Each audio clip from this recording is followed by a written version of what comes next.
Anybody? Hi, one person.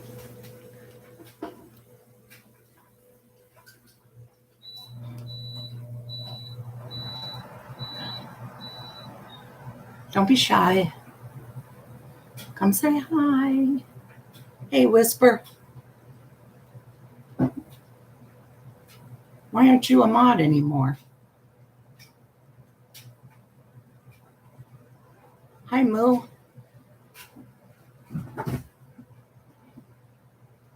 going to put my earrings in again.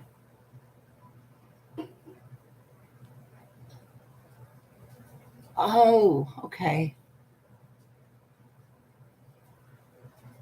Well, I think I can change it anyway. Love you guys. There we go.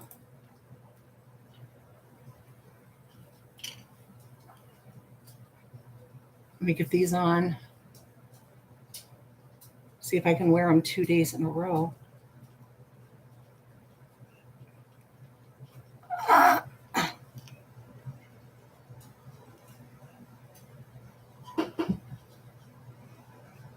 Oh, see? You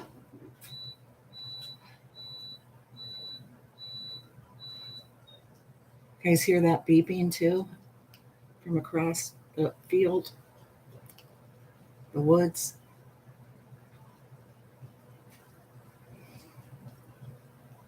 I've always loved the earrings, but as you can see, it's hard for me to wear them. They always end up hurting my ears. My ears close so quick. Now, see, this one went through really easy.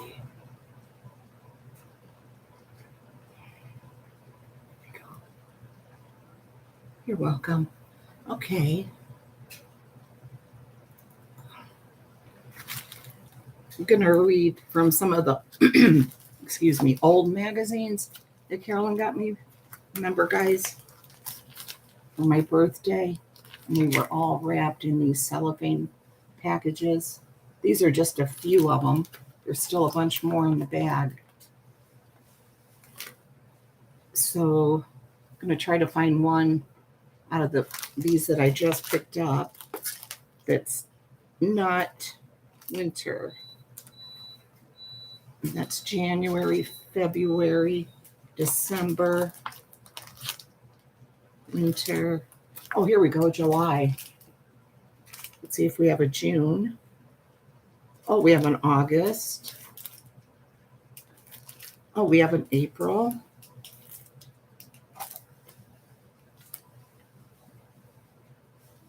And we have a February.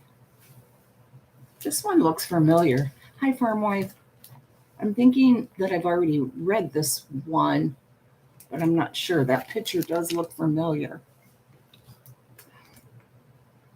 Okay, we're going to go with, we've already passed April. I guess we'll go with July since that's the month coming up next. Okay. And I mean, they are old, guys. This is July 83 when this one came out. And the lady that had the subscription for it, she got it in, she was subscribed or prescribed in 83. Has her name on here and everything. And she is from Pennsylvania. And I think she's older because her handwriting, she wrote read on here, you know, like she's already read it. And Carolyn might be coming over. I don't know. I let her know that I was going to go live and read some of the magazines. So we'll see. If she goes live while I'm live, just let me know, okay? Like always, we'll head over. These feel so nice, too. The one person I bought them from on eBay, they were so dusty and falling apart. Carolyn found a real good seller. The person wrote red inside of here too, that they read it twice.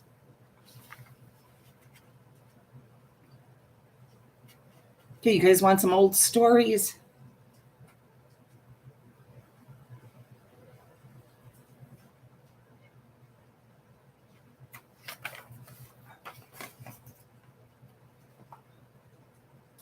I always like to see if they have these ads in the back too. Oh, they do. Classified ads.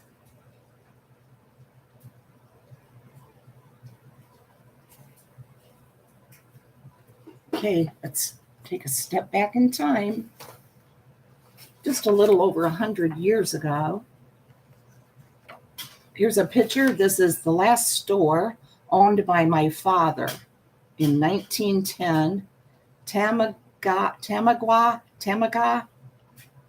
Tamaga, Pennsylvania. It's Dyson-Roth Cut Rate Market.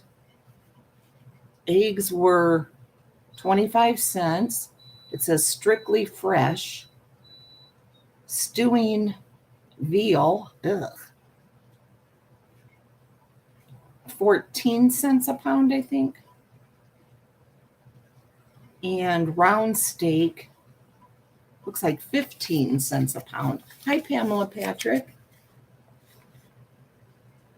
We stepping back in time. We learning about the world before us. And it really wasn't that long ago, guys. Hi, Margot K.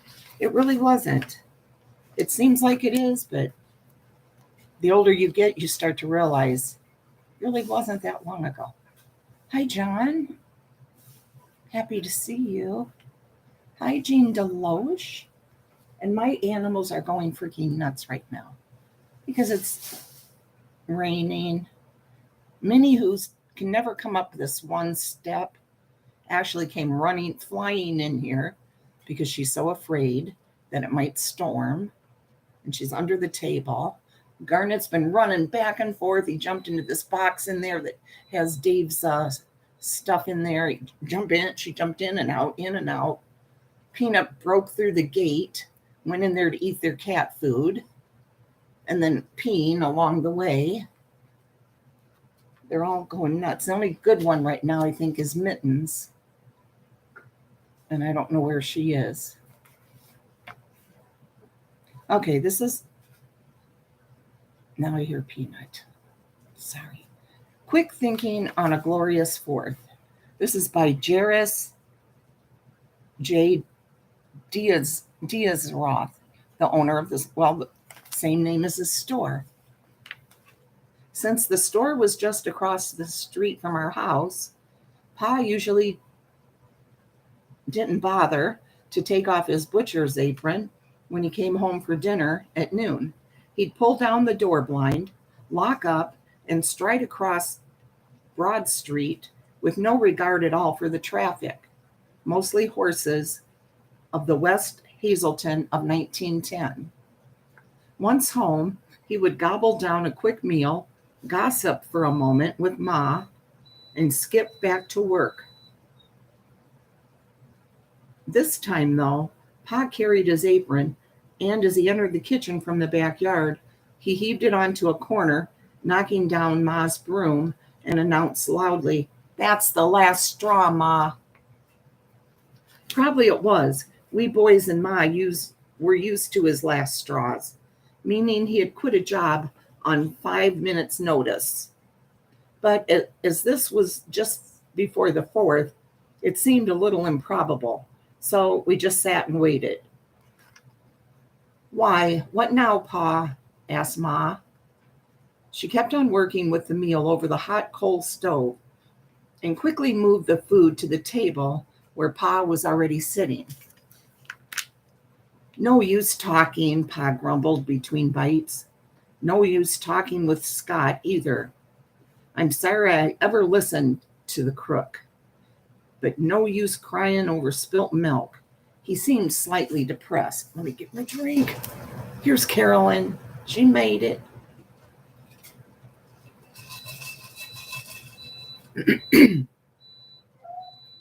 Ma dared to surmise. Why did you quit, Pa?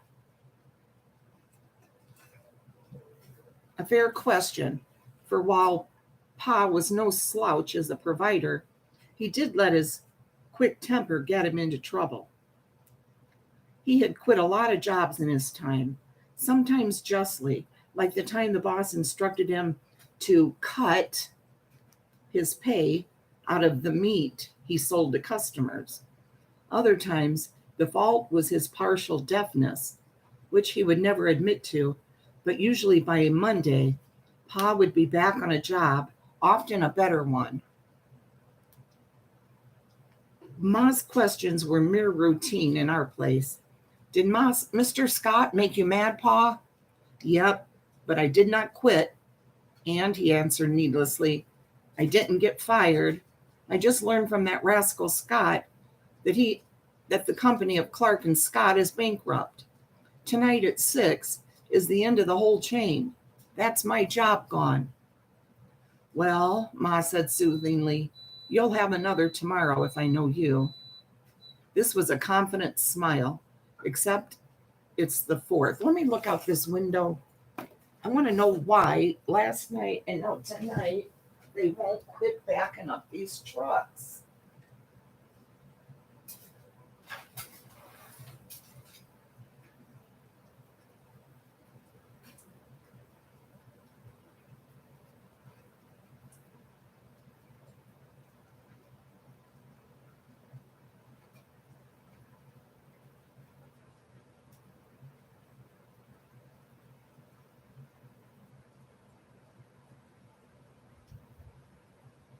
Wait.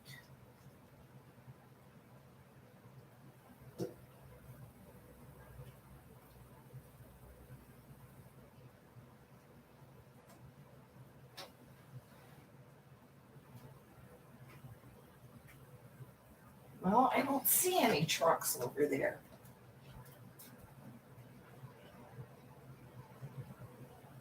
Maybe it is the dryer. Hold on, guys. Because I've never used. It is the dryer.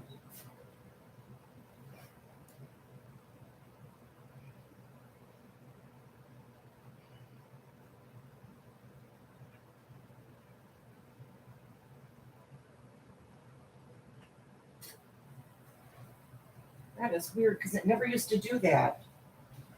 All these years we've had that. Now it's making a signal when it's almost dry. Sorry, guys, it is the dryer. Okay. Anyway, well, Ma said soothingly, you'll have another tomorrow if I know you. This was with a confident smile, except it's the 4th. You can smile, Ma, but it's no good. Scott says he can't pay my wages. That's $25. And when I asked him about the $65 moving expense fee he promised last year, he just looked at the ceiling and said about getting blood from a turnip. Hi, Mama Ames. Peanut. Wait, let me see. Hold on, I'm sorry. Peanut. Peanut, what are you doing? Peanut. Peanut. What, baby? What? Peanut. Peanut. Peanut.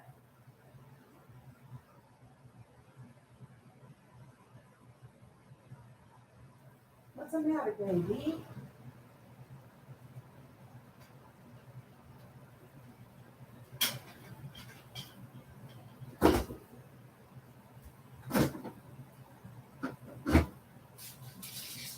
Let me give her some of her liver sausage. She loves that. Maybe that's her problem. She wants a treat.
This reminds me of the old days. Just as soon as you get on the phone, kids or somebody would start something. Go on now, Garnet. Hi, Janae. Yeah, they love that liver sausage. I do too, though. But it's got to be a certain brand. Okay, I don't even know what this is about anymore. Pa spoke on. Turnip, that's it. Scott is a turnip. And he grinned at his joke.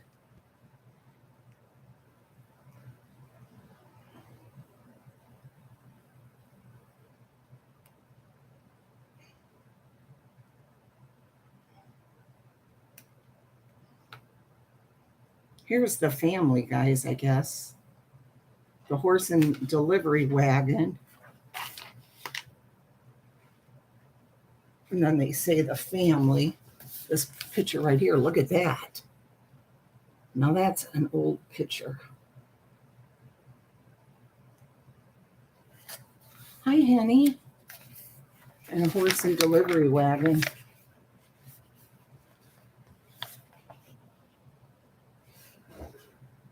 Oh gosh, now who?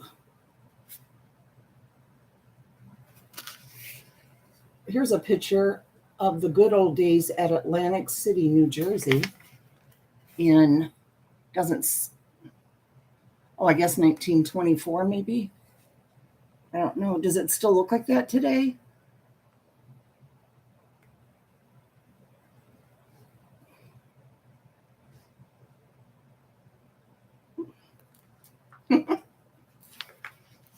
Okay, let's see.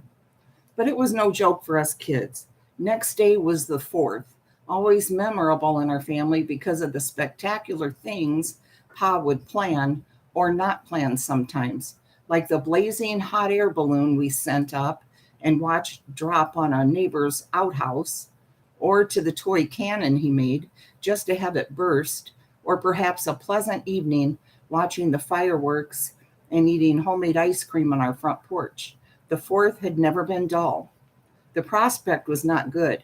Pa, fresh out of a job and being stuck for almost $100 by his boss. So we ate our lunch without fervor and finally saw Pa rise slowly, wipe the coffee off his mustache, and start back to the emporium known as Clark and Scott Groceries and Moats. MOATS. In 5 or 6 hours, Pa would face the close of what had promised to be a real dream of a job. The whole family was dazed. Then came the 4th, a noisy 6 o'clock get-up hour for us, with the streets filled with people heading for Hazel Park, where the big doings were to be held. They anticipated the band concert, the ball game between our Eagles and McAdoo, speeches by local windbags, and food, drink, and 3-legged races for fat men and women. Hi, Rosalita. When we came downstairs, breakfast was ready. Ma at her place, but no Pa. Apparently, he was not around at all. Ma was calm, but we knew she was worried. Out on business, boys. Never you mind about him. He'll come back when he's through. And he knows it's the 4th. You can count on him.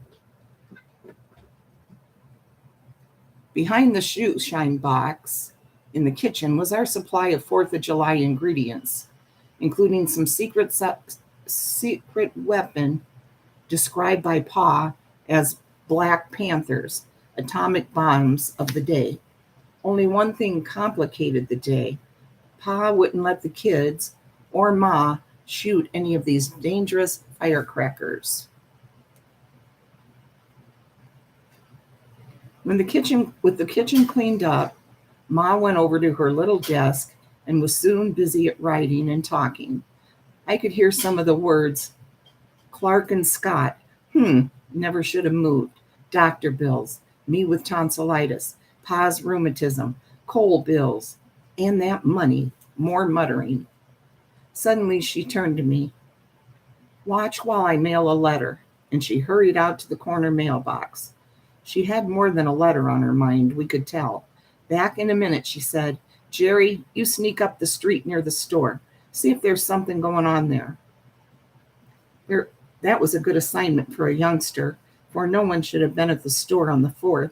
But after I had placed myself behind the big maple up the street, I knew that Ma was right. People were buying things at Clark and Scott's: bread, meat, cheese, and mustard. So back to the house. Ma nodded wisely while I reported. She went on with her work, singing her hymns that helped her so much, and keeping one eye on the fireworks and the kids, both of which were ready to blow up from spontaneous combustion. Suddenly, Ma froze. Listen, boys. We did, and heard the creaking of wagon wheels in the back alley, and looked out just in time to see the Clark and Scott delivery wagon roll right up to our kitchen door, with Pa grimly holding the reins. On the driver's seat with Pa was Uncle Henry, the brother who always helped out in time of need. Soon as Pa called out ceremoniously with a loud, "Whoa!" the two men hopped down and proceeded to open up the tailgate and doors. Ma was on them like a flash. "What's this, Pa?" But the men did not listen. They unloaded. Apparently, they were handling Clark and Scott's last delivery as Uncle Henry and Pa lugged across our kitchen door seal the biggest barrel of hams and bacon and butter and canned goods we had seen in a long time. They struggled but enjoyed it. The struggle was in Ma, too. "Now, Pa," she started seriously, "you tell me now. Have you done something you'll be sorry for?" Uncle Henry answered, "Nope, he hasn't, Ma. He was helping those rascals, Clark and Scott, today. My big brother here." And at this he poked Pa. "Took one of his customers, the ones who forgot to buy their picnic stuff yesterday. Show them what's in your pocket, boss." Pa fished out a roll of bills. $25, Ma. My wages. I just pocketed the money this morning until I collected my back pay. Then I closed Clark and Scott forever. And the barrel of groceries? That was Ma for you. She needn't have asked. We never learned if it was legal, but we know that Pa delivered just $65 worth of staples to our house, and the moving bill was paid. Considering everything, we thought the 4th had turned out to be pretty glorious. The end. Hey, how I'm at. My nose is itching.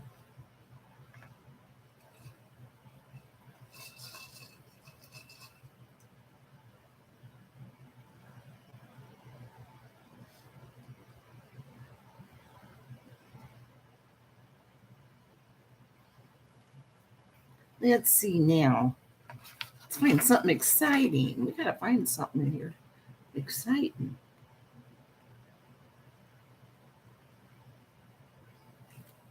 Was anyone here alive in 1924? That would only make you'd be 98 this year. Anybody?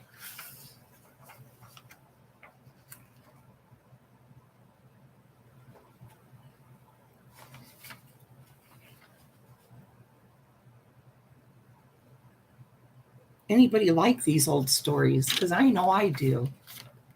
I like to learn about the past. Look at this. In 1922, when stockings were required.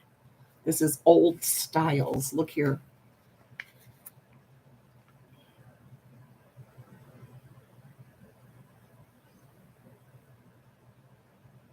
In a way, that's kind of like what, kind of the stuff they wear today in a way. I'm just saying, if she had long sleeves on, that would protect from, UV rays, right? Hi, Positively Parker. Oh, I'm glad you enjoy. Ugh. 1967. Oh, come on. Yeah, leggings, Whisper. Yeah, like leggings. Let's read this. In 1924, while school was closed for the summer, my girlfriend and I went to Atlantic City, New Jersey to work. I worked in a photographer's studio, and here are some photos showing styles in the good old days. We loved the beach, boardwalk, and the piers with dancing, shows, and entertainment. I understand that everything is different now, but thought your readers might like to see these old styles. Okay, I'll just show you her pictures. Hi, Kathy from Texas. This is 1924, guys. She said the beach scene at Atlantic City, New Jersey in 1924. Note the latest styles. Police measured our bathing suits, which could not be more than 4 inches above the knees. Are you kidding me? Really? Ladies wore hose and men wore tops. We crossed under the boardwalk unless we wore a long robe over the bathing suits. But times have changed.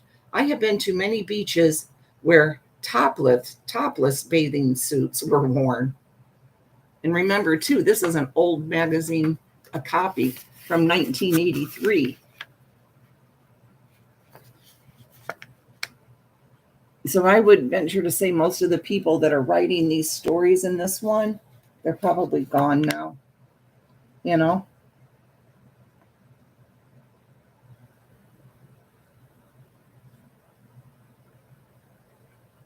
We had to have our skirts measured in my freshman year of school. And I remember getting yelled at. Not yelled at, but I got stopped in the hallway going around the corner by some teacher. They were measuring my dress. It was short, but they let me get away with it. But I don't do this again. Here is some wore stockings, but the law had relaxed, though men still wore tops. Note the screened cubicles. This is 1924 or 1925. Anybody that's been there, will you tell me if any of these buildings are still around or anything? That bridge there maybe, or that walkway, or is this all totally different now?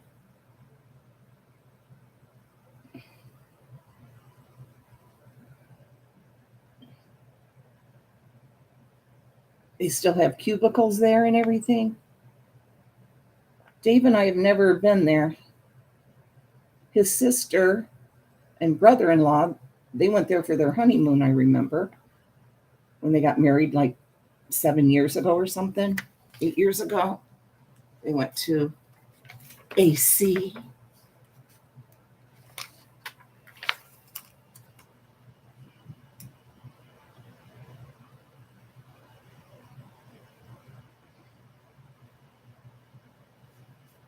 I don't know if I showed that or not.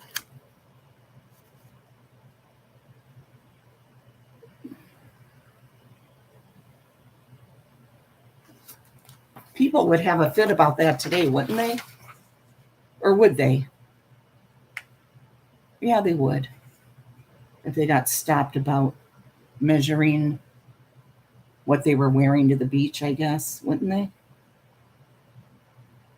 It says on the boardwalk at Atlantic City, note the nifty vehicles powered by men. Oh, wow.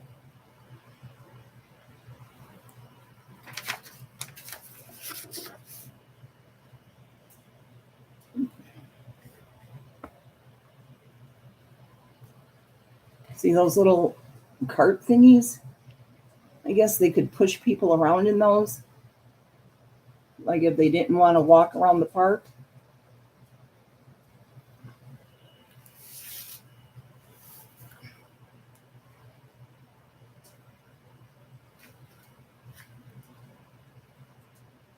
Oh, wow. Okay, we're going to read this little story.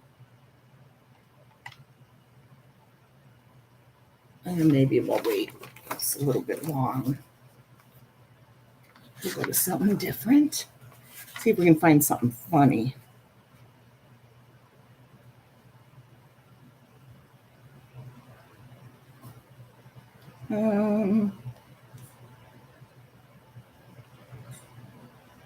Let's see.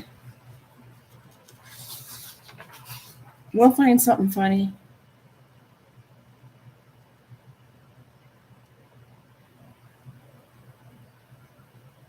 Looks like everything's about the 4th of July. Okay, we're going to read the corrugated cardboard box. Okay, here's a little drawing. Going to be exciting. Hold on, guys. Put your seatbelts on. This is by F. DeBritz. I think it's going to be funny, maybe.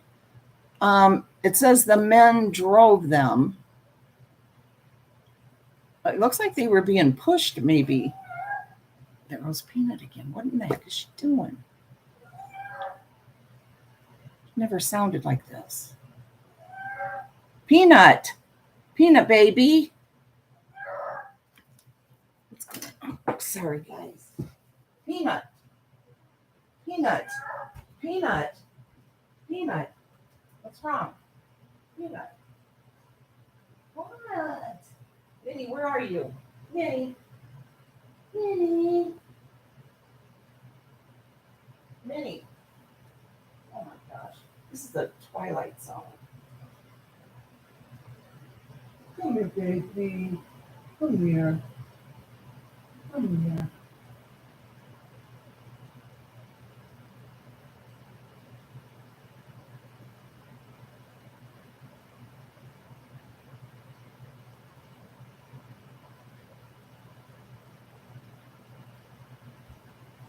Minnie, come on now. It's all right. Come on, baby. Come on. Come on. Minnie's in here under the table. As soon as I call her, she turns her head and stares at the wall. Peanut, Minnie's right in here. She's in here. She's sitting there looking all sad. I turned on the light in there. She's in there alone, so maybe that's what I'm thinking. She sounds, yes, Whisper. She sounds lonely. I've never heard her do that.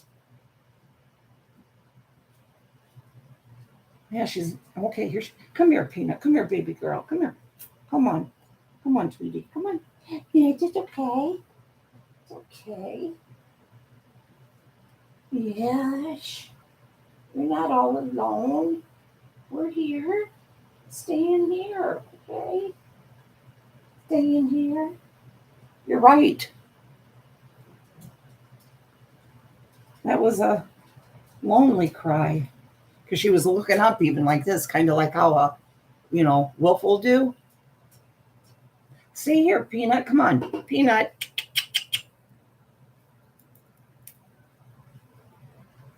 Minnie won't do it. Minnie's still under the table between the chairs like this. And then staring out the wall staring at this wall when I say something. It was one of those sweltering late June days when the heat hung like a blanket over the city, stifling all sound and movement. Louie and I were hitting a rubber ball against the house in a desultory game of handball as we tried to work up a little speed and enthusiasm, despite the heat of the sun beating our heads with the subtlety of a baseball bat. Our knickers stuck to our legs as the sweat soaked our underwear. There she goes. Peanut, come on. Come on, baby.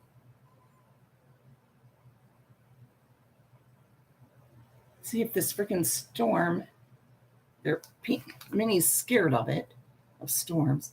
It's just raining now, though. Sorry, guys. Finally, Louie said, let's sit for a while. and we collapsed against a shaded brick wall. Neither of us said a word as we tried to catch our breaths. The only sounds... I'm going to see if she'll let me hold her.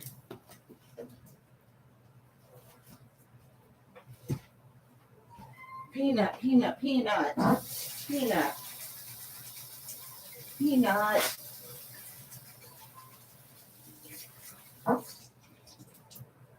here. It's okay. It's all right. Okay.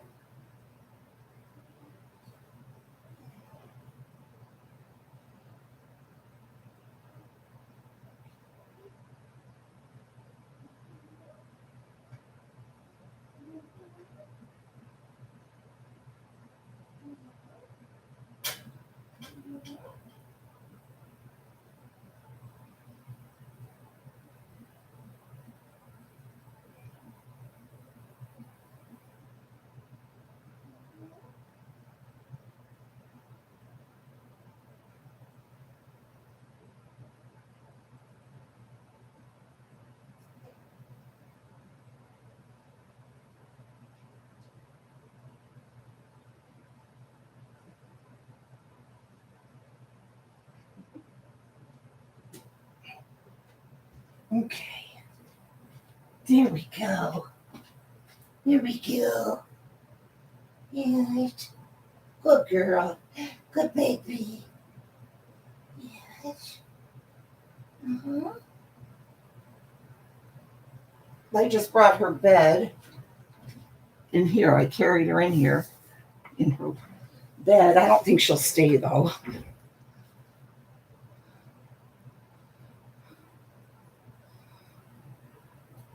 Okay, I'll try it, Kathy. I have other stuff and it's never worked for Minnie. Some chewable stuff and I don't... Yeah, baby. So maybe Peanut will stay here. It's okay. Let's see.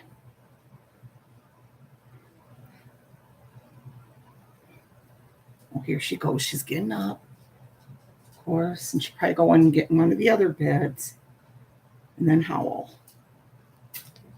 Okay, finally Louis said, "Let's sit for a while," and we collapsed against a shaded brick wall.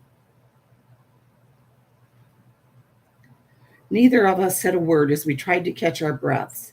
The only sounds were that of a switch engine batting boxcars back and forth in the nearby freight yards and a fast line trolley with a flat wheel pounding its way downtown. Here we go. As I caught my breath, I could hear a chain-driven truck with its distinctive noises turn into our street and approach our sanctuary on clinking hard rubber tires. Just talk amongst yourself, I guess, because I'm going to see if I can get Minnie now to go back in there. I'm going to try to get her out from under the table. Minnie, come on, baby. Give her some liver sausage. Here we go. Minnie, here. Minnie, come here. Minnie, Minnie. Oh my, I hate when she does this. She's not even moving. She's looking straight at the wall. Minnie, Minnie. Come here. Look. Look, baby. Look. Liver sausage. Yum.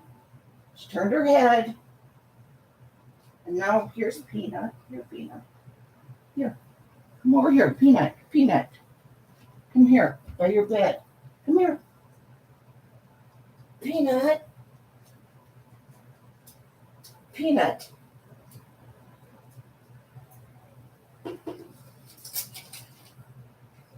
Oh my gosh.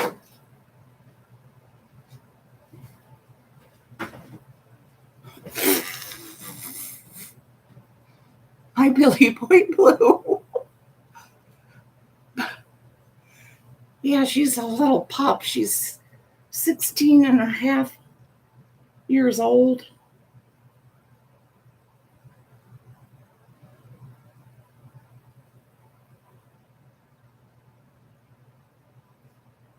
maybe she'll be okay now. I feel like a babe. You know how when you have a little kid, waiting to see if they went to sleep. Let's see.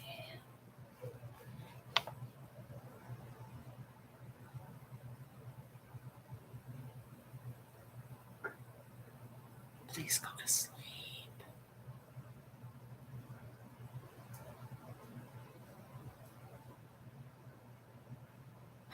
Thank you, Billy boy. They won't even eat the liver sausage now. Minnie's totally ignoring it and she lives for that stuff. She's staring right at this wall. She won't even move.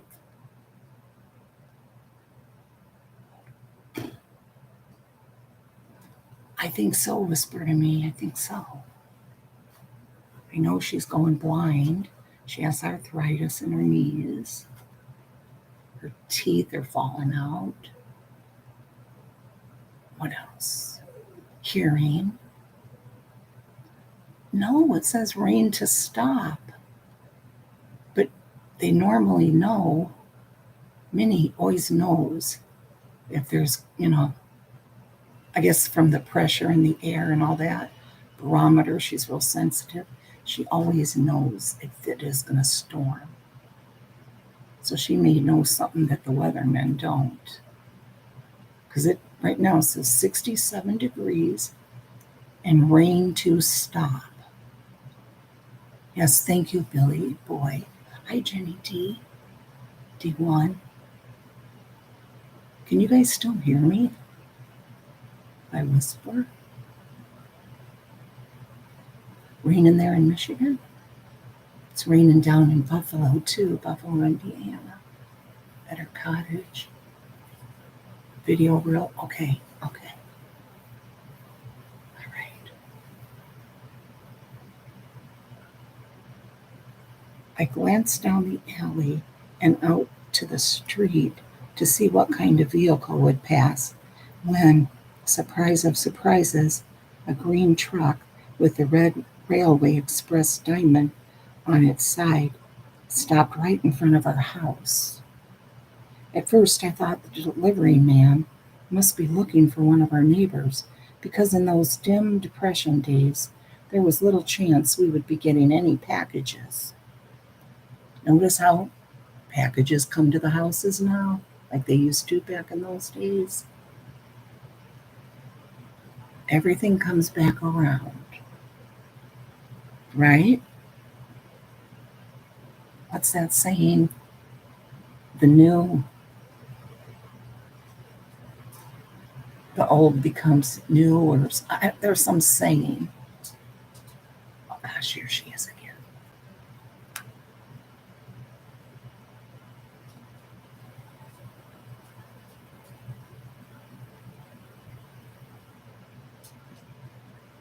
Lay down, baby. She's not even her liver sausage right there. Hi, Amy's Justice League. Oh, thank you.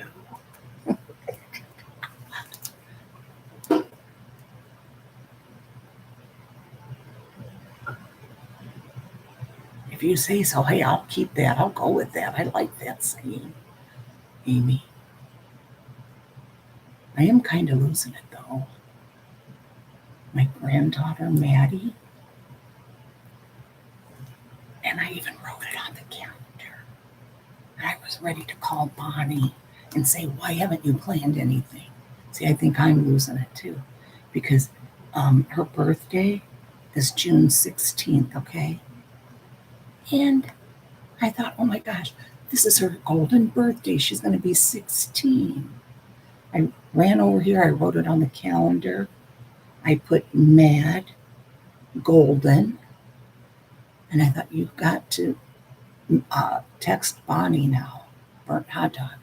Find out if she's doing anything special. Because this is her golden birthday. I wonder if they realize it. I don't know how long it took me to realize it. Several hours later, and it hit me. She had her 16th birthday 3 years ago. She's going to be 19. And yeah, they did the big 16th. You know, I even put it on video, remember? It was live. Can you believe that? LMNW. Amy's just, that was scary. Why would I do that? I just couldn't believe it. Kathy, I thought, wow, I can't believe Bonnie hasn't said anything to me about a golden birthday. I hope they realize this. You know, hello, she's going to be 19. At least I remembered on my own. Okay, sorry. There we go.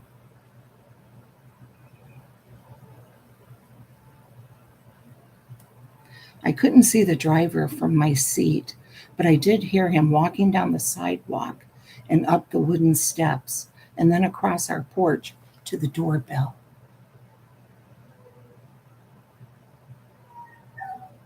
Really, Kevin? I'll take that.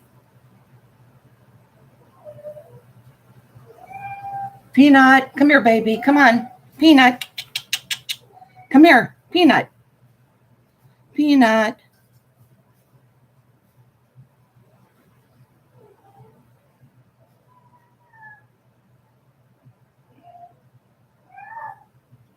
I can't believe her.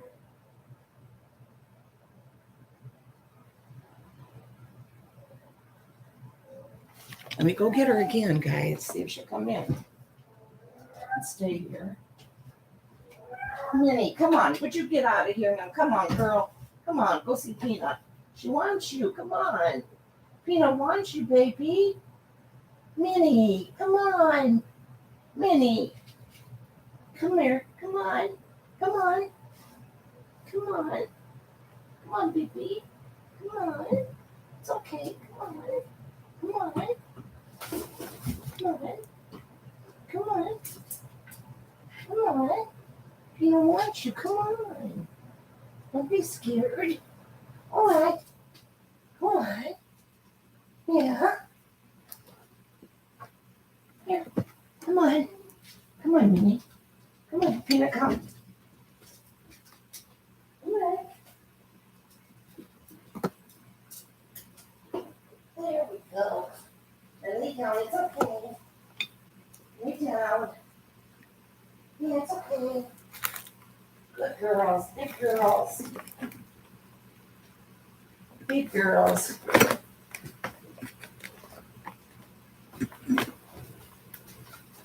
Oh my gosh. We'll see now.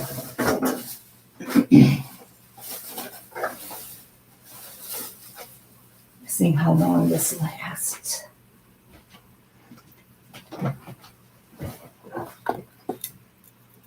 Yeah, Mittens was under there too.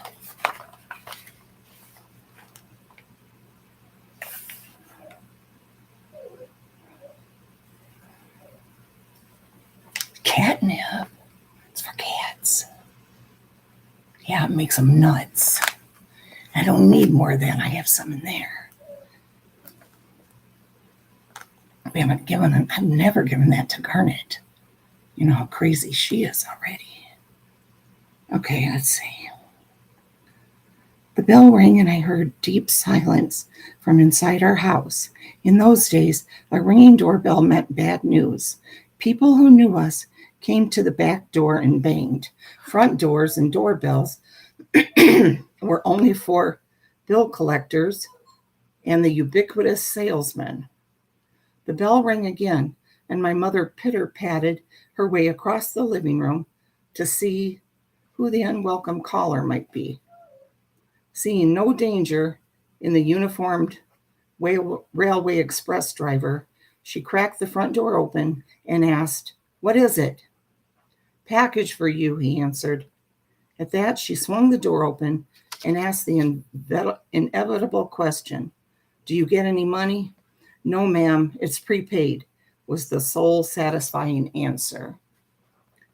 "Thank you," she said, Then, as an afterthought, added, "Here's something for you," and gave him a coin. Knowing the times, I guessed it to be a nickel. Let me get a drink here. "Thanks, ma'am," he said, and walked back to his truck as our front door slammed shut. A minute later, my mother came to the back door and called, "Come into the kitchen, boys. I've got something to show you." We walked into the cool kitchen with its wet aluminum that my mother had covered with newspaper in order to keep our dirty sneakers from soiling it. There on the table was a large corrugated box. "Remember that?" said my mother. I looked at the label with stylized bursting firecrackers.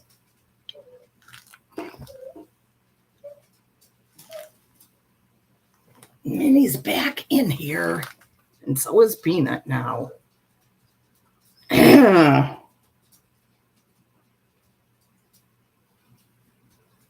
Well, that's okay, baby.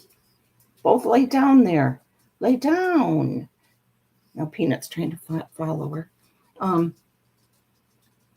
looked at the label with stylized bursting firecrackers all around the edges, and then it came back to me. About a month ago, a literal eternity in the life of a 10-year-old boy, I had come across an ad in an Open Road for Boys magazine. "Send only $5," it screamed at me, "and get a gigantic fireworks assortment. Make this the biggest and best 4th of July yet. Celebrate Independence Day with giant firecrackers, rockets, pinwheels, Roman candles, and a sample of every piece of the fireworks we make for only $5. Be the envy of your friends."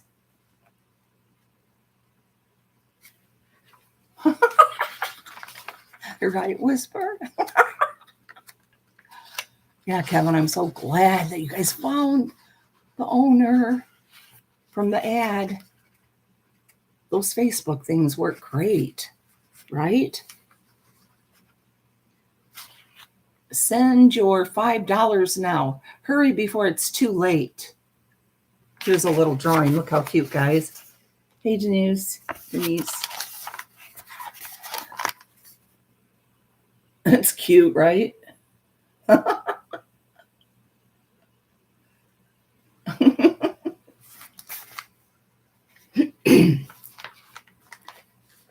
I remembered that ad all too well. Even at the age of 10, I was an unabashed fireworks nut, but $5 in 1933 might have well been $1,000, for each sum was equally unattainable.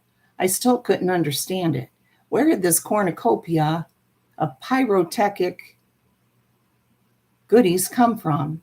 The label indicated that it originated in the far-off land of Ohio, but I knew I had never sent in $5. My mother cleared up the mystery. "Your father sent for it," she said. "You can open the package and look, but put everything back for tonight when your father comes home."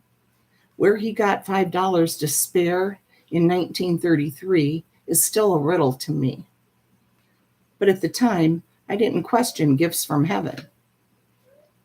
We went through the box and laid each beautiful piece of the devil's handiwork out on the table, just as the ad had promised.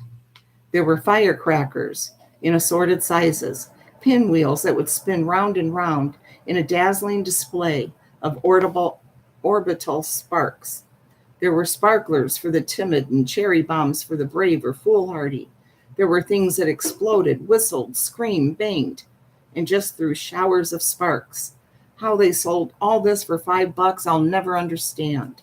They must have been overstocked and figured $5 was better than nothing. By now, the kitchen held the unmistakable smell of black powder. Can you imagine getting all that for $5 today? Near the bottom of the box, I came across a piece de resistance of that year's fireworks crop. Wrapped in coarse, yellowish white paper was a skyrocket, but she was totally unlike the stick rockets. This was a replica of a Buck Rogers rocket ship with 4 red die-cut cardboard fins for it to stand on, a white body with pasted-on printed windows showing people in them, and a blue cone forming the nose. At the back was a short, mean-looking fuse. We stood it on the table and stared at it, just digesting the total beauty of this bit of pyrotechnics. Now put everything back in the box, my mother said, and we did. Anticipation ran high, but the 4th of July was over a week in the dim distance. Despite my feeling that it would never come, Independence Day finally arrived right on schedule. Early in the morning, the sun was a red-hot ball, slowly climbing in the sky and melting everything in its path. Not too long after the sun was up, scattered reports of exploding 1- and 2-inch firecrackers could be heard in the neighborhood. Everyone started out with the smaller explosive devices. The larger items were saved for the culmination of the day's festivities, sometime around nightfall. I wonder if they'll get one of those where the guy blew his thumb off or fingers, or, they always say that happens. Then I heard it isn't really true, but I don't know. Get a piece of my gum. Let's see. By 10 a.m., the sounds of fireworks had grown more numerous, and several irate elderly ladies had phoned in complaints to the police department. This resulted in a ceremonial tour up and down the street by 2 policemen in a Ford V8 patrol car. Of course, by the time they got there, the street was not overrun by hoodlums shooting off firecrackers. No, indeed, many angelic-looking kids with halos over their heads could be seen standing around, but certainly no boy capable of the dastardly deed of lighting a firecracker was anywhere to be seen. Hey, Janae. Get another sip. Got some of my vodka. Hi, Danielle.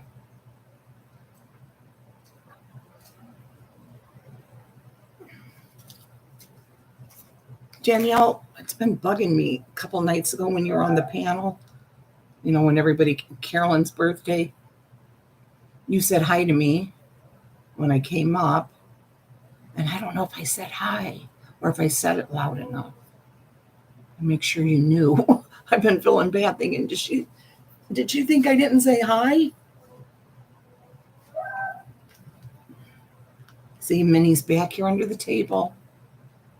Peanut wants her out there. Okay, let's see. One of the cops yelled out the open window of the patrol car, "If I catch any of you kids shooting off fireworks, I'll run you in." As they drove off, I could see the 2 cops laughing. The letter of the law had been upheld. Later in the morning, an occasional cherry bomb could be heard exploding, and the more affluent segment of our juvenile society had trotted out their cast iron carbide cannons that gave out with a dull, thudding ka-roomp. Several kids had Vaseline on their fingers, and Gus had 2 fingers bandaged together as the direct result of trying unsuccessfully to see how close to an explosion he could hold a 1-inch Chinese firecracker. Hi, Mary. And so it went throughout the blistering 4th of July. As the day and heat advanced in length and intensity, so too did the volume and frequency of the explosions. In the afternoon, time out was taken to attend a picnic in the park, put on by one of the local politicians. In exchange for listening to a fire and brimstone political and patriotic speech, all the kids attending got free hot dogs and ice cream. After about the 5th hot dog and serving of pistachio ice cream, we dutifully went back to celebrating the 4th with fireworks. We may have had Franks and ice cream coming out of our ears, but that didn't stop us from lighting fuses. By nightfall, the neighborhood cats, dogs, and elderly citizens were getting a little crotchety from an overdose of enforced patriotism. My father and our upstairs neighbor were sitting on the porch, guzzling beer from a frosty growler and lighting whole strings of firecrackers, which they then threw out into the street to the consternation of our neighbor, Mrs. Klatzmeyer, who probably had her head stuffed under a feather tick to keep the din from her ears. We nailed the pinwheels to the utility pole in front of the house and set them off one at a time. Each started up in a blaze of sparks, slowly revolving and then faster and faster, a rotary blaze of light, until finally the pinwheel would fizzle to a slow stop till nothing but a slight glow remained. Hey, Big Mama.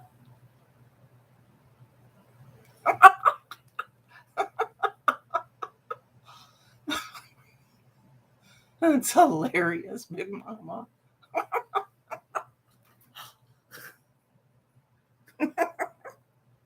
Let's see. Blah, blah, blah, blah, blah. The sparklers went their quiet way, and the flower pots sent up their brilliant cascades. Roman candles shot up colorful balls of fire, and the last fireworks were set off. I love Roman candles.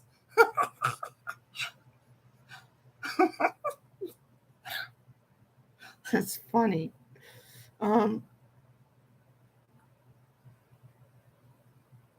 Quiet started to creep across the nighttime air like a welcome visitor. This was it, my chance to be a star. I cradled the Buck Rogers rocket in my hands, walked to the center of the street, and placed it upright on the cast iron manhole cover.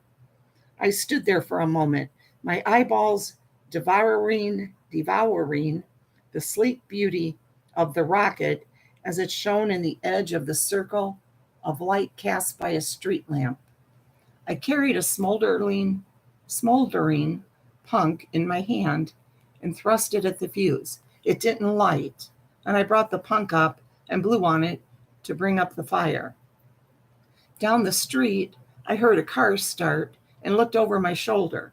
Mr. Riley drove down the street. He was one of those men who seem to put his hat on with a T-square so that it is perfectly at right angles to his backbone.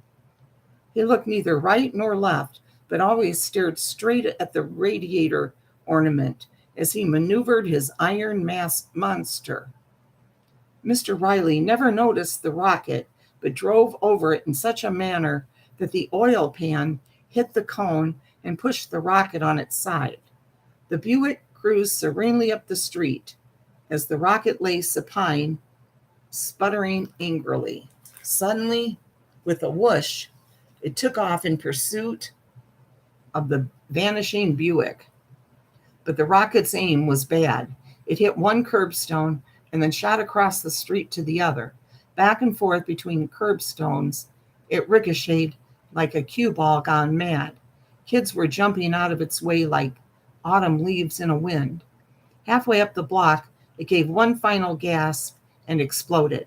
When I reached it, there was nothing left of my beautiful aerial machine but scorched and crumpled bits of cardboard and paper. My chance to be a star was gone, and the fourth was fast fading in a last-minute burst of explosions. But I must admit, despite my bellyache caused by too many franks and loads of pistachio ice cream, it had been a memorial holiday.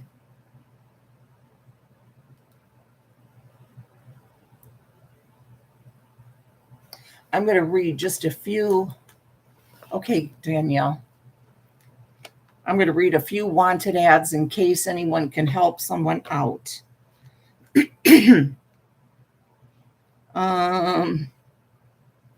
Let Bernice Simmons of Montana know. If you know this, I'll give you her actual address.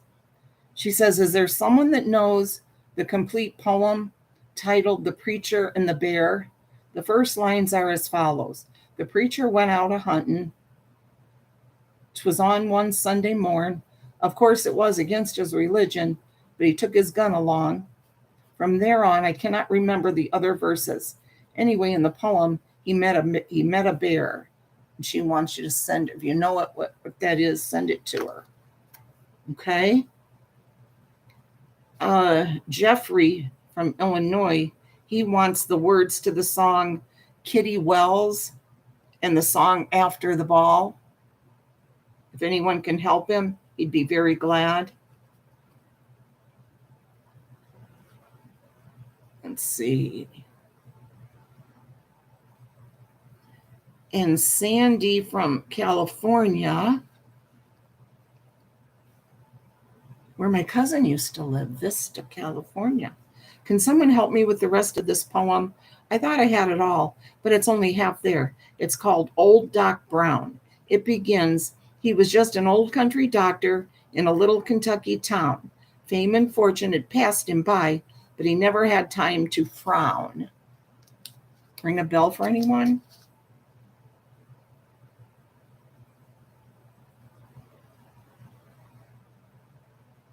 And this lady, Mrs.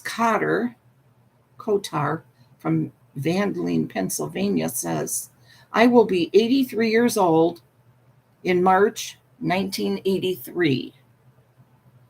When I was a young girl, I used to recite the poem Santa and the Little Mouse.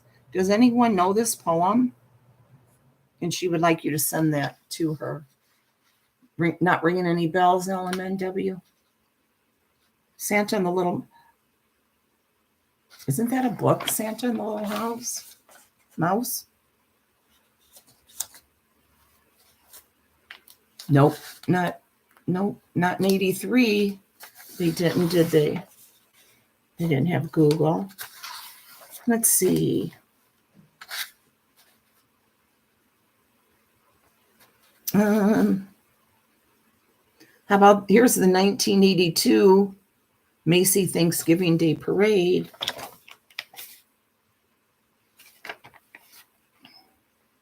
And the helium-filled balloon, 75 feet tall, 35 feet wide, on Broadway. And she was the first lady character thus honored. See if you can recognize her. Oh, I see an Arby's there. I recognize the food.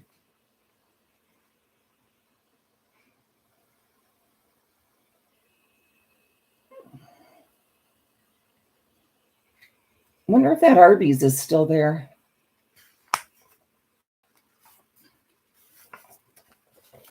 Yeah, olive oil. Anybody know if that Arby's is still there?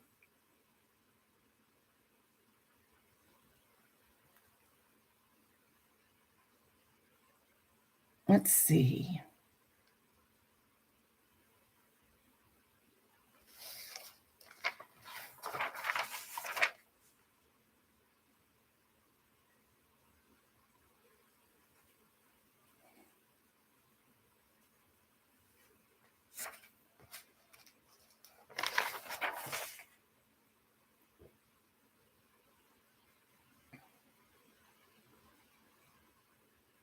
Here's some booming dresses for the junior misses.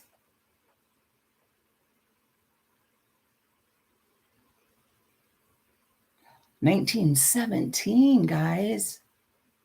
That's the year my granny was born. And this is what the styles were for young ladies the year she was born.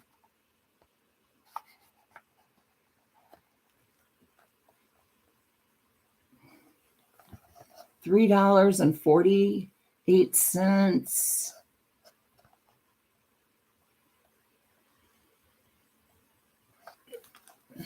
You don't like Arby's? I like their beef and cheddar. I still like it.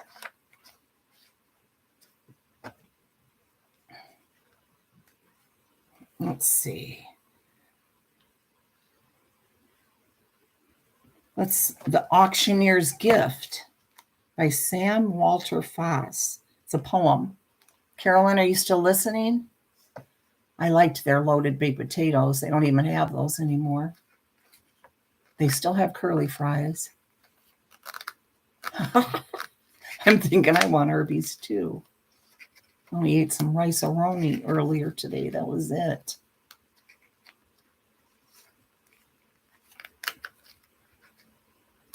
Yeah, Janae. So true. But that will be the same with us. Only people won't even see us in the movies. Okay, the auctioneer leaped on a chair, and bold and loud and clear, he poured his cataract of words, just like an auctioneer. An auction sale of furniture, where some hard mortgagee was bound to get his money back and pay his lawyer's fee.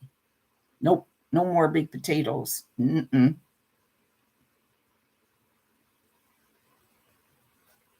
I don't think. I'm not sure. I don't think so, though.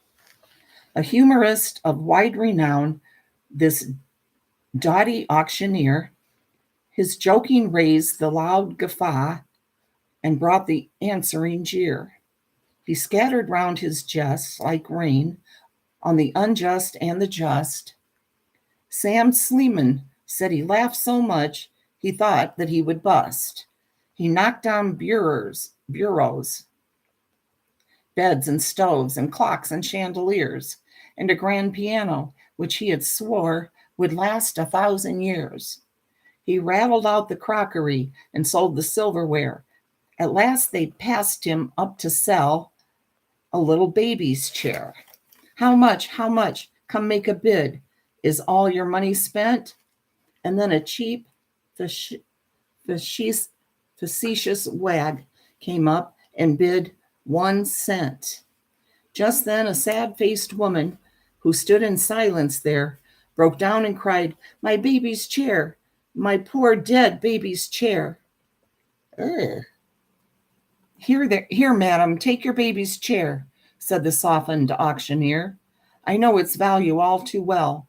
My baby died last year. And if the owner of the chair, our friend the mortgagee, objects to this proceeding, let him send the bill to me. Gone was the tone of raillery. The humorist auctioneer turned shamefaced from his audience to brush aside a tear. The laughing crowd was awed and still. No tearless eye was there when the weeping woman reached and took her little baby's chair, sent in by Fanny G. Patterson. Oh, sorry, but that's a sucky poem. I'm sorry. Let's see what this is.